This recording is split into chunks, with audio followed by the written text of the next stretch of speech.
Welcome to R5 TV news. Lenin సెంటర్లో దేశవ్యాప్త సార్వత్రిక సమ్మెలో విజయవాడలో వందలాది మంది కార్మికుల భారీ ర్యాలీ. రథం సెంటర్ నుంచి లెనిన్ సెంటర్ వరకు సాగిన ర్యాలీ కేంద్ర ప్రభుత్వం అవలంబిస్తున్న కార్మిక వ్యతిరేక విధానాలను ఉపసంహరించుకోవాలని డిమాండ్. కార్మిక సంఘాల నేతలు మోడీ ప్రభుత్వం అవలంబిస్తున్న విధానాలకు వ్యతిరేకంగా నేడు కార్మికుల సమ్మె దేశవ్యాప్తంగా జరుగుతుంది. 35 కోట్ల మంది కార్మికులు సమ్మెలో పాల్గొన్నారు. విశాఖలో ఉన్న ప్రభుత్వ రంగ సంస్థలు మూతబడ్డాయి. కాంట్రాక్టు అవుట్ సోర్సింగ్ ఉద్యోగులు అందరూ సమ్మెలో భాగస్వామ్యమయ్యారు.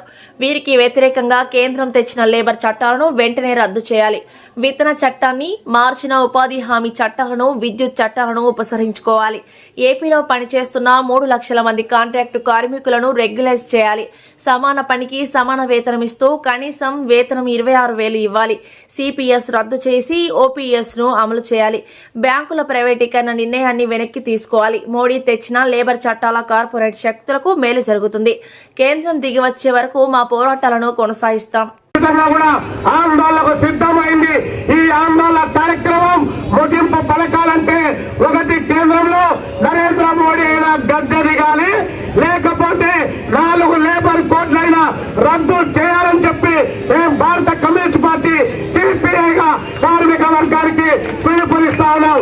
ఎవరి సంపదకు ఎవరు కాపలాదారుడు, ఎవరు సంపద సృష్టిస్తున్నాడు, ఎవరు దోపిడీదారుడు, మేము అడుగాలని కష్టపడి చెమటొచ్చి పని చేసి సంపద సృష్టిస్తే ఆ సంపద పైన ఎవరికి కూడా దీనిలో పార్టిసిపేట్ చేయడం అనేటువంటి జరుగుతూ ఉంది.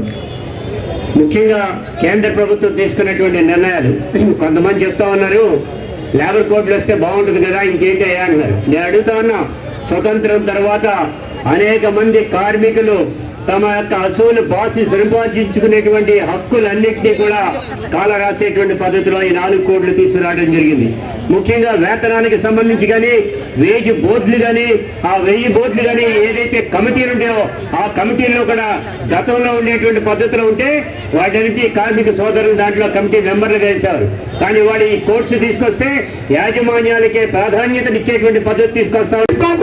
మూత వేయడానికి ప్రయత్నం చేసి 2 లక్షల కోట్లు విలువైనటువంటి విశాఖ స్టీల్ ప్లాంట్ ప్రైవేటీకరణ చేస్తా ఉంటే లడ్డు రాజకీయాల్లో పెట్టి ప్రజల్లో దేవుడు అనేటువంటి మత్తులో దించుతా వాళ్ళ వైపున ప్రైవేటీకరణకు శ్రీకారం చుడతా ఉన్నారు.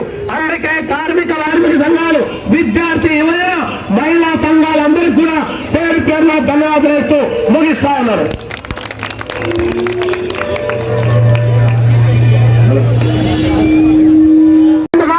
లక్షల కోట్ల రూపాయలు కార్పొరేట్ కంపెనీలకు రుణాలు ఇచ్చి ఆ రుణాలు వసూలు చేయకపోతే తిరిగి ఈ కష్టజీవులు ఆటో నడుపుకునేవాడు, ఆశా కార్మికులు, అంగన్వాడీ కార్మికులు, దినసరి కూలీలు వారు ఆ యొక్క డబ్బులు కట్టాల్సినటువంటి పరిస్థితి పన్నుల రూపంలో కల్పిస్తా ఉన్నాం.